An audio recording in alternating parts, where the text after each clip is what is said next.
আলাইকুম। আমার নাম ইয়াসির ফাহামি। আমি এসেছি ইরান থেকে।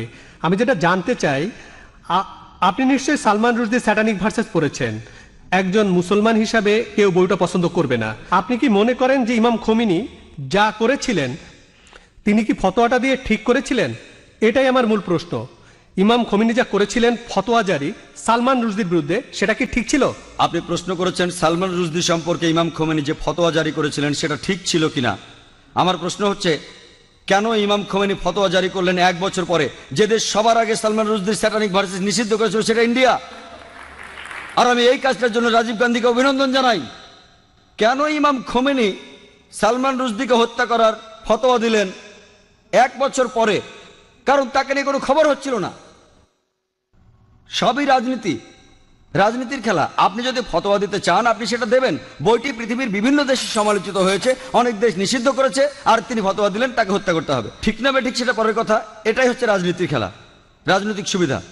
এইসবই রাজনীতির খেলা। কিন্তু রাজীব গান্ধী যা করেছিলেন হয়তো তিনি এটা জানতেন না। আমি আগেও এই স্যাটানিক ভার্সেস নিয়ে কথা বলেছি, যদিও বইটা ইন্ডিয়াতে নিষিদ্ধ। আমি বইটা পড়েছি। হয়তো জানেন সালমান রুশদি বলে যে সে মুসলমান ছিল, সে কাউকেই বাদ দেয়নি। তার বইতে সে রানী এলিজাবেথকে ছোট করেছে।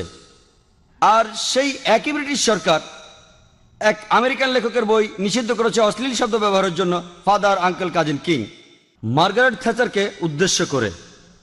আর এই সালমান রুশদি শব্দটাকে আরো ভয়াবহ করলো আইএনজি যোগ করে। তারপরেও বইটা খুব জনপ্রিয়। তাহলে একজন আমেরিকান লেখক, তার বইটা নিষিদ্ধ হলো 4টা অক্ষর থ্যাচারকে বলার জন্য। আর এই লোক সালমান রুশদি সেটাকে ভয়াবহ করলো আইএনজি দিয়ে, সেই একই মার্গারেট থ্যাচারকে উদ্দেশ্য করে। কিন্তু সে পেল পুরস্কার। কেন? কারণ সে ইসলামের নিন্দা করেছে।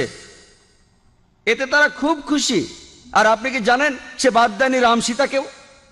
এদেরকে শ্রদ্ধা করে বেশিরভাগ ইন্ডিয়ান, তাদেরকেও ছোট করেছে। আমি শব্দটা আর বলতে চাই না। সে তাদেরকেও ছোট করেছে, তাদেরকেও ছাড়েনি। আর অনেক লোকই সেটা সমর্থন করে। তাই রাজীব গান্ধী সম্ভবত জানতেন না, কিন্তু পরে তিনি বইটা পড়ে বুঝতে পেরেছেন যে কাউকেই সেখানে বাদ দেওয়া হয়নি। তাহলে কেউ যদি সব সময় নিন্দা করে, পবিত্র কোরআনের সূরা মায়দার 33 নম্বর আয়াতে উল্লেখ আছে যে যদি কোনো ব্যক্তি আল্লাহর বিরুদ্ধে যুদ্ধ করে আর তার নবীর বিরুদ্ধে, অনেকগুলো পদ্ধতি আছে। একটা হচ্ছে তাকে মৃত্যুদণ্ড দিন, ক্রুশবিদ্ধ করুন, বিপরীত দিক থেকে হাত পা কেটে ফেলুন, অথবা দেশ থেকে বহিষ্কার করে দিন। আর এই আইন শুধু কোরআনে নয়, এটা বাইবেলেও আছে। যদি আপনি বুক অফ লেভিটিকাস পড়েন সেখানে আছে যদি কেউ ধর্মের বিরুদ্ধাচরণ করে তাকে পাথর নিক্ষেপ করে হত্যা করো। এমনকি একজন পথিকও তাকে পাথর নিক্ষেপ করতে পারে যে ধর্মের বিরোধিতা করে। তাহলে এই আইন সব ধর্মগ্রন্থে আছে, শুধুমাত্র ইসলামে নয়, বেশিরভাগ ধর্মগ্রন্থেই এ কথা আছে। হতে পারে খ্রিস্টান ধর্ম, হতে পারে ইসলাম ধর্ম, হতে পারে ইহুদি ধর্ম। স্রষ্টার বিরোধিতা যদি নিশ্চিতভাবে ঈশ্বরের বিরোধিতা করা হয়, অন্য কোনো দেশের সীমা নাই। আমরা এখান থেকে ফতোয়া দিতে পারি না যে তাকে হত্যা করা হবে ইত্যাদি। যদি সেই দেশে ইসলামের আইন থাকে, কেউ স্রষ্টার বিরোধিতা করলে তার জন্য নির্দিষ্ট আইন এবং কিছু নিয়ম কানুন আছে। কিন্তু রাজনীতিবিদরা যা করেন, মুসলমান রাজনীতিবিদ হোক অথবা অমুসলমান রাজনীতিবিদ হোক, আমি দুঃখিত, আমি কোনো রাজনীতিবিদকে ছোট করতে চাচ্ছি না, সবাই না হলেও আমি বলবো বেশিরভাগ, আপনি দেখবেন তারা নিজেদের সুবিধার জন্য আপোষ করছে। আর ঠিক এই কারণেই বলা হয়ে থাকে যে ধর্ম আর রাজনীতি দুটো আলাদা জিনিস, কিন্তু তারা ধর্মকে ব্যবহার করে হাতিয়ার হিসেবে খ্যাতি অর্জনের জন্য। মানুষ এই কাজটাই করে। আমাদের বোঝা উচিত যে ফতোয়া দিয়েছিলেন খোমেনি, আমার মতে এটা রাজনৈতিক ফায়দা লুটারি কৌশল। কিন্তু বইটা নিষিদ্ধ করেছিলেন রাজীব গান্ধী, সেটা ঠিক ছিল। তিনি নিষিদ্ধ করেছিলেন প্রথম, আর এখন এই নিষেধাজ্ঞা তুলে নেওয়া হচ্ছে। আমি জানি না এই নিষেধাজ্ঞা আছে না তুলে নিয়েছে। এই নিষেধাজ্ঞা তুলে নেওয়ার জন্য দাবি এসেছিল। তবে কেউ যদি স্রষ্টার বিরোধিতা করে, ইসলাম বলে, খ্রিস্টান ধর্ম বলে, খ্রিস্টান ধর্মে তাকে পাথর মেরে হত্যা করতে হবে। ইসলাম ধর্মে 4টা পথ আছে, হত্যা থেকে বহিষ্কার পর্যন্ত। খ্রিস্টান ধর্মে একটাই পথ, শুধুমাত্র পাথর মেরে হত্যা করা। ইসলামের 4টা পথ আছে, বেছে নিতে পারেন। খ্রিস্টান ধর্মে শুধুই পাথর মেরে হত্যা করা। আশা করি আপনি উত্তরটা পেয়েছেন। আমি নেদারল্যান্ডস থেকে এসেছি। এখন আন্তর্জাতিক আইন ও মানবাধিকার নিয়ে কাজ করি। আমার 2টা প্রশ্ন আছে। প্রথম প্রশ্ন হল, যে কেউ মুসলিম ও ক্যাথলিক পরিবারে বড় হয়েছে এবং নিজের ধর্মীয় পরিচয় নিয়ে বিভ্রান্ত, তাকে আপনি কী পরামর্শ দেবেন? বোন, দয়া করে আপনার নামটা আবার বলবেন, আমি স্পষ্ট শুনতে পাইনি। আমার নাম সুরাইয়া। সুরাইয়া? হ্যাঁ। তাহলে আপনি মুসলিম? আমার বাবার দিক থেকে হ্যাঁ। বোনটি খুব ভালো প্রশ্ন করেছেন। তিনি নেদারল্যান্ডস থেকে এসেছেন এবং বর্তমানে আন্তর্জাতিক আইন ও মানবাধিকার নিয়ে কাজ করছেন। তার দুটি প্রশ্ন ছিল। প্রথম প্রশ্নটি হলো, যদি কেউ মুসলিম ও ক্যাথলিক পরিবারে বড় হয় এবং নিজের ধর্মীয় পরিচয় নিয়ে বিভ্রান্ত থাকে, তাকে আমি কি পরামর্শ দিতে পারি? তাহলে আপনার বাবা মুসলিম ছিলেন হ্যাঁ। আর আপনার মা খ্রিস্টান ছিলেন। হ্যাঁ, ক্যাথলিক। ক্যাথলিক। তাহলে আপনি আপনার ধর্মীয় পরিচয় নিয়ে কিছুটা বিভ্রান্ত, তাই না? আপনি জানতে চান কি করবেন। হ্যাঁ। আমি আপনাকে বলবো, আপনি ইসলাম আর খ্রিস্টান ধর্ম দুটো ধর্মের মধ্যে তুলনামূলকভাবে পড়াশোনা করেন। যখন আপনি দুটো ধর্ম ভালোভাবে জানবেন, তখনই দেখবেন কোনটা সত্য, কোনটা বেশি যৌক্তিক। তারপর সেই ধর্মটি গ্রহণ করেন যেটা আপনার কাছে বেশি সঠিক মনে হবে। ঠিক আছে। আপনি এমন একটা অবস্থানে আছেন যেখানে আপনার বাবা একজন মুসলিম এবং আপনার মা একজন ক্যাথলিক। হ্যাঁ। আপনার বাবা কি নামাজ রোজা করতেন, মানে প্র্যাকটিসিং মুসলিম ছিলেন? হ্যাঁ, ছিলেন। তিনি মারা গেছেন? না না, এখন বেঁচে আছেন। তাহলে তিনি আগে প্র্যাকটিস করতেন, এখন আর তেমন করেন না। ঠিক তাই। আর আপনার মা এখনো প্র্যাকটিসিং ক্যাথলিক। হ্যাঁ। মাশাআল্লাহ। তাহলে বুঝতে পারছি যে আপনি হয়তো আপনার মায়ের কাছ থেকে খ্রিস্টান ধর্ম বেশি শিখেছেন, তাই না? না, উল্টোটা। আমি জীবনের বেশিরভাগ সময় বাবার সঙ্গে ছিলাম। তিনি আমাকে ইসলাম সম্পর্কে অনেক কিছু শিখিয়েছেন। মাশাআল্লাহ, খুব ভালো। তাহলে আপনি ইসলামও জানেন, খ্রিস্টান ধর্মও কিছুটা জানেন। আপনি কি কখনো দুই ধর্মের মধ্যে তুলনা করেছেন? হ্যাঁ, করেছি। তাহলে কোনটা আপনার কাছে বেশি ভালো লেগেছে? আমার বাবারটা। মাশাআল্লাহ, আপনার বাবার ধর্ম আপনার ভালো লেগেছে। বোন, একটা বিষয় খুব স্পষ্ট, যদি আপনি মুসলিম হন তাহলে আপনাকে যীশুখ্রিস্ট আলাইহিসসালাম সম্পর্কে একটুও খারাপ কথা বলতে হবে না। আগেও বলেছি, ইসলামই একমাত্র অখ্রিস্টান ধর্ম যা যীশুখ্রিস্টে বিশ্বাস করাকে বিশ্বাসের একটি মৌলিক স্তম্ভ বলে গণ্য করে। বোন, আমি আরো জানতে চাই যে আপনি নিজেকে মুসলিম মনে করেন, খ্রিস্টান মনে করেন, নাকি দুই ধর্মের মিশ্র ভাবেন? আমি আমার পারিবারিক পটভূমি ব্যাখ্যা করেছি, কারণ আমি মনে করি যদি আমি কোনো এক ধর্মে নিশ্চিত হই তাহলে আমি ব্যর্থ হব। ওহ, আপনি মনে করেন যদি কোনো এক ধর্মে নিশ্চিত হন তাহলে আপনি ব্যর্থ হবেন? ঠিক তাই। তাহলে বোন, আমার বিশ্লেষণ হলো আপনি ইসলাম বা খ্রিস্টান ধর্ম দুটোর কোনোটাকে আসলে ভালোভাবে জানেন না। ঠিক আছে। কারণ যদি আপনি সত্যিকারই যে কোনো একটাকে ভালোভাবে জানতেন তাহলে নিশ্চয়ই একটাকে গ্রহণ করতেন। ঠিক আছে। এটা শুধু আমার বিশ্লেষণ, আমি ভুল হতে পারি, আর আমি আপনার অনুভূতিতে আঘাত দিতে চাই না। না না, ঠিক আছে। তবে আমার মতে যদি আপনি সত্যিকারের দুটির যে কোনো একটাকে ভালোভাবে জানতেন তাহলে সেটাতে নিশ্চিত থাকতেন। এখন আসুন আমি বিষয়টা ব্যাখ্যা করি। ইসলামই একমাত্র অখ্রিস্টান ধর্ম যেখানে যীশুখ্রিস্টে বিশ্বাস রাখা ঈমানের একটি অংশ। এখন যদি আপনি খ্রিস্টান হন আর চার্চের শিক্ষা অনুযায়ী চলেন তাহলে আপনাকে নবী মুহাম্মদ সাল্লাল্লাহু আলাইহি ওয়াসাল্লামে বিশ্বাস করতে হবে না, তাই তো? যদি আপনি আপনার মা যা শিখিয়েছেন সেটাতে অটল থাকেন। হ্যাঁ। সঠিক? হ্যাঁ। তাহলে যদি আপনি একজন কট্টর খ্রিস্টান হন, আপনি বলবেন মুহাম্মদ সাল্লাল্লাহু আলাইহি ওয়াসাল্লামকে মানার দরকার নেই, তাহলে এতে আপনার মুসলিম বাবার কষ্ট হবে, তাই না? হ্যাঁ। আর যদি আপনি একজন অনুশীলনকারী মুসলিম হন তাহলে আপনার মাকে কষ্ট দিতে হবে না। কারণ ইসলামও যীশুখ্রিস্টে বিশ্বাস করে। কোনো মুসলমান নয় যদি সে যীশুখ্রিস্ট আলাইহিস সালামকে বিশ্বাস না করে।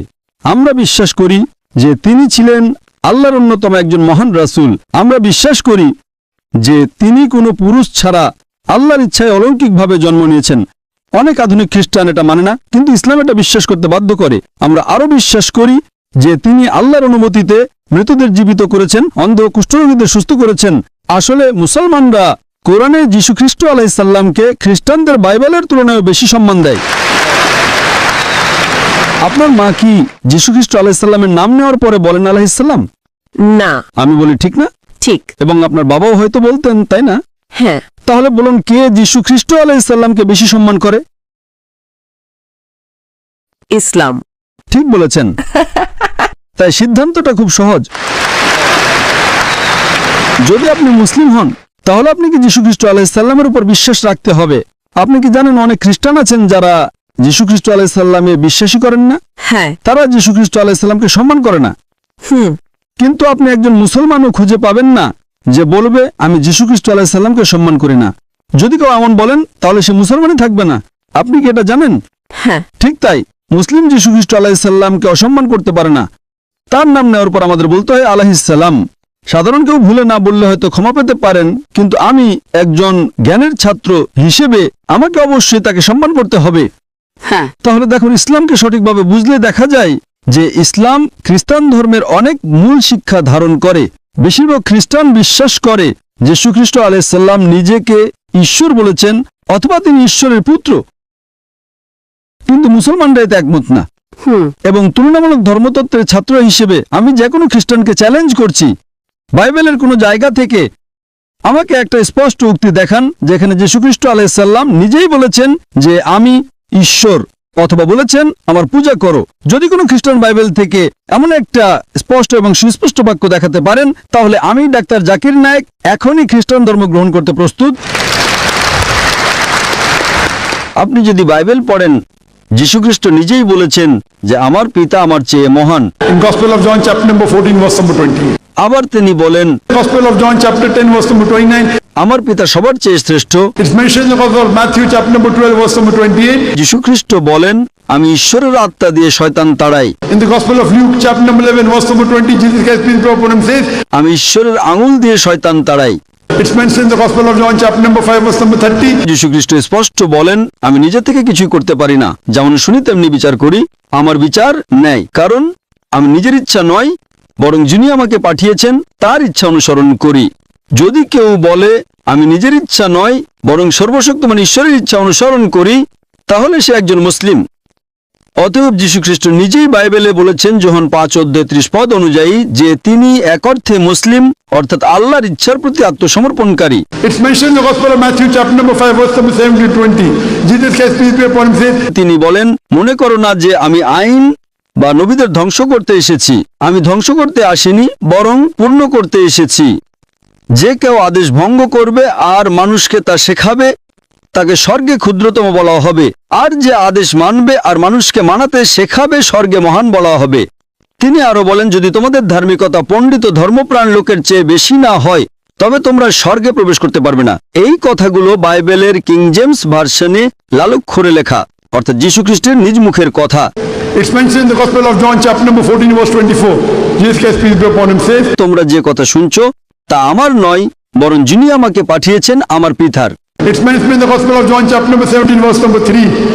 তুমি একমাত্র সত্য ঈশ্বর এবং যীশু খ্রিস্ট যাকে তুমি পাঠিয়েছো। It's clearly mentioned in the book of Acts chapter number 2 verse number 21. হে ইসরায়েলের লোকেরা শোনো, নাসরাতের যিশু একজন মানুষ যাকে আল্লাহ তোমাদের মাঝে পাঠিয়েছেন অলৌকিক কাজ ও নিদর্শনের মাধ্যমে। অর্থাৎ যীশু খ্রিস্ট ছিলেন আল্লাহর নবী, যার মাধ্যমে আল্লাহ অলৌকিক কাজ করিয়েছেন। তাই যদি আপনি ইসলাম গ্রহণ করেন, আপনাকে যীশু খ্রিস্টকে ভালোবাসতে হবে এবং শ্রদ্ধা করতে হবে। ঠিক আছে। এখন যদি যে যীশু খ্রিস্টের শিক্ষা মেনে চলে, তাহলে আমি বলবো একজন সত্যিকারের মুসলিম একজন খ্রিস্টানের চেয়ে অনেক বেশি খ্রিস্টান, কারণ বাইবেলে বলা হয়েছে In the book of Proverbs chapter number 20 verse number 1. যে অ্যালকোহল একজন উপহাস করে। In the book of Ephesians chapter 15 verse number 8. বলা হয়েছে মদ পান করো না। বেশিরভাগ মুসলিম মদ পান করেন না, কিন্তু খ্রিস্টানদের মধ্যে অনেকেই এটা করেন। বাইবেলে উল্লেখ করা হয়েছে যে যীশু খ্রিস্টের অষ্টম দিনে খতনা করা হয়েছিল, কিন্তু খ্রিস্টানদের মধ্যে কেউ সেটা পালন করেন না। অন্যদিকে মুসলিমরা সবাই এটা পালন করেন। It's mentioned in the book of Leviticus chapter number 11 verse number 7. In the book of Deuteronomy chapter number 14 verse number 8. In the book of Isaiah chapter number 6 verse number 2. যে শূকরের মাংস খেও না, কিন্তু বেশিরভাগ খ্রিস্টানই শূকরের মাংস খান আর মুসলিমরা তা একেবারেই খান না।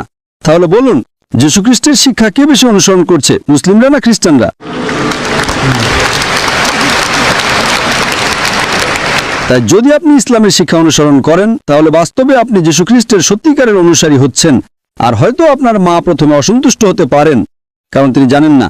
তখন আপনি বলতে পারেন, মা, আমি একজন ডাক্তার জাকির নায়েকের লেকচারে গেছিলাম, তিনি বললেন, মা, আপনি কি অ্যালকোহল পান করেন? বাইবেল বলে করো না। আপনি কি শূকরের মাংস খান? বাইবেল বলে খেও না। You know, it's mentioned in the book of Deuteronomy chapter number 22, verse number 5. যে নারী যেন পুরুষের পোশাক না পরে, পুরুষে যেন নারীর পোশাক না পরে। It's mentioned in the 1 Timothy chapter number 2, verse number 9. নারীদের উচিত শালীন পোশাকে সংযতভাবে নিজেদের সাজানো, সোনা গয়না বা বিলাসী পোশাকে নয়। আপনি কি মাদার মেরির ছবি দেখেছেন? হ্যাঁ তার মাথা ঢাকা ছিল কিনা? হ্যাঁ। তো মাদার মেরি কি মুসলিমদের মতো নাকি আপনার মা মুসলিমদের মতো? মেরি। আপনি জানেন কোরআনে মারিয়াম নামে একটি সম্পূর্ণ অধ্যায় আছে এবং কোরআন মরিয়ামকে উল্লেখ করে।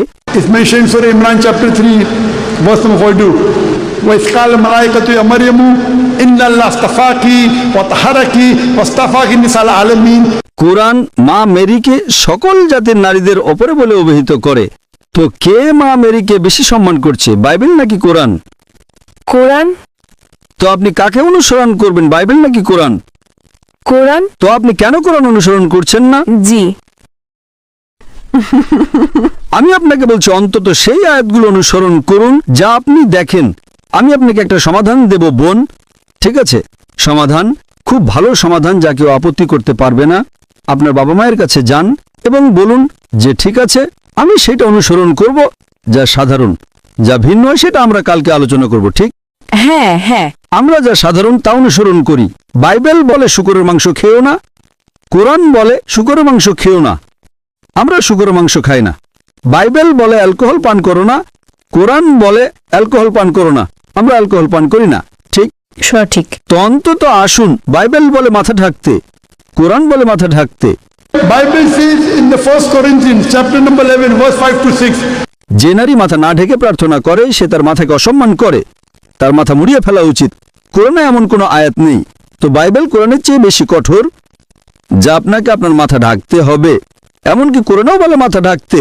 সূরা নূর অধ্যায় 24 শ্লোক 31-এ মুমিন নারীদের বলে তাদের দৃষ্টি অবনত রাখতে এবং তাদের শালীনতা রক্ষা করতে এবং তাদের মাথা ও বক্ষকে আবৃত করতে।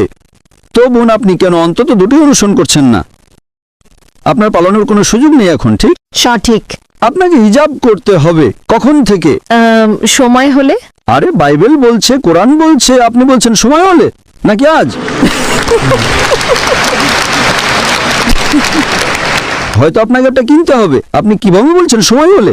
আমি আপনাকে রেফারেন্স দিচ্ছি। আজ থেকে আপনাকে আপনার মাথা রাখতে হবে। আপনাকে অ্যালকোহল পান করতে হবে না, আপনাকে শূকরের মাংস খেতে হবে না, আপনাকে নামাজ পড়তে হবে। আমি লেকচারে বলেছিলাম, ঠিক? আমি লেকচারে বলেছিলাম যে সিজদার ক্ষেত্রে It's mentioned in the Gospel of in the book of Genesis, chapter number 17, verse number 3. যে আব্রাহাম তার মুখের উপর উপুর হয়ে ঈশ্বরের কাছে প্রার্থনা করলেন। It's mentioned in the book of Numbers, chapter number 20, verse number 6. যে মুশি এবং হারুন তারা মুখের উপর হয়ে গেল ঈশ্বরকে উপাসনা করতে। It's mentioned in the book of Joshua, chapter number 15, verse number 4. যে যোশুয়া তার মুখের উপর উপুর হয়ে ঈশ্বরকে উপাসনা করলেন। It's mentioned in the Gospel of Matthew, chapter number 26, verse 39. যে যীশু খ্রিস্ট তার উপর শান্তি বর্ষিত হোক গেতসেমানির বাগানে 2-3 কদম এগিয়ে গেলেন, মুখের উপর উপুর হলেন, উপাসনা করলেন। তো যীশু খ্রিস্ট যখন সিজদায় আছেন, বাইবেলে উল্লেখ আছে এমনকি নামাজের জন্য আপনাকে সিজদা করতে হবে, ঠিক না ভুল? সঠিক। কিন্তু খ্রিস্টানরা সাধারণত সিজদা করে না। তো আপনাকে অন্তত বাইবেল এবং কোরআনে যা সাধারণ তা অনুসরণ করতে হবে, যা ভিন্ন তা আমরা কালকে আলোচনা করতে পারি। আপনাকে আপনার বাবা মা দুজনকেই সন্তুষ্ট করতে হবে প্রথমে, এবং তারপর আপনি আল্লাহকে সন্তুষ্ট করেন। প্রথমটা হলো আল্লাহকে সন্তুষ্ট করা। কিন্তু আমার সমাধান হলো অন্তত যা সাধারণ তা প্রথমে অনুসরণ করেন, যা ভিন্ন তা আমরা কালকে আলোচনা করতে পারি। যদি আপনার মা বলেন যে না না না এটা চার্চের শিক্ষা নয়, আপনাকে বাইবেল অনুসরণ করতে হবে, চার্চকে নয়, ঠিক? সঠিক। বাইবেল খ্রিস্টান ধর্ম অনুযায়ী ঈশ্বরের বাণী, চার্চের কথা নয়। সুতরাং আগে মিলের জায়গাগুলো মেনে চলি, পার্থক্যগুলো নিয়ে পরে কথা বলতে পারি। তো সাধারণ বিষয় হলো আপনাকে যীশু খ্রিস্টকে বিশ্বাস করতে হবে যে যীশু খ্রিস্ট তিনি নিজেকে কখনো ঈশ্বর বলেননি। আপনাকে বিশ্বাস করতে হবে না যে তিনি ঈশ্বর। তারপর আপনাকে জানতে হবে যীশু খ্রিস্ট তার উপর শান্তি বর্ষিত হোক। In the Gospel of John, chapter number 16, verse number 11 to 14. আমার তোমাদের বলার অনেক কিছু আছে, কিন্তু এখন তোমরা তা সহ্য করতে পারবে না। যখন সত্যের আত্মা আসবে তখন সে তোমাদের সব সত্যের পথে পরিচালিত করবে। তিনি হযরত মুহাম্মদ সাল্লাল্লাহু আলাইহি ওয়াসাল্লামের কথা বলছেন। যদি আপনার পড়শি সময় থাকে আমি মালাঙ্গে একটা বক্তৃতা দেব হযরত মুহাম্মদ সাল্লাল্লাহু আলাইহি ওয়াসাল্লাম এবং বিভিন্ন ধর্মগ্রন্থে। তো যদি আপনি এটা অনুসরণ করেন, আপনাকে হযরত মুহাম্মদ সাল্লাল্লাহু আলাইহি ওয়াসাল্লামকে বিশ্বাস করতে হবে। আপনার কোনো পছন্দ নেই। তবে আশা করি ইনশাআল্লাহ বোন, খুব শীঘ্রই আপনি একজন প্র্যাকটিসিং মুসলিম হবেন এবং একজন প্র্যাকটিসিং খ্রিস্টান হবেন। কারণ যদি আপনি প্র্যাকটিসিং মুসলিম হন তাহলে যদি আপনি কোরআন এবং নবীর শিক্ষা অনুসরণ করেন তাহলে খ্রিস্টানদের চেয়ে ভালো প্র্যাকটিসিং মুসলিম হবেন। আশা করি প্রশ্নের উত্তরটা পেয়েছেন বোন। ঠিক আছে, আপনাকে অনেক ধন্যবাদ।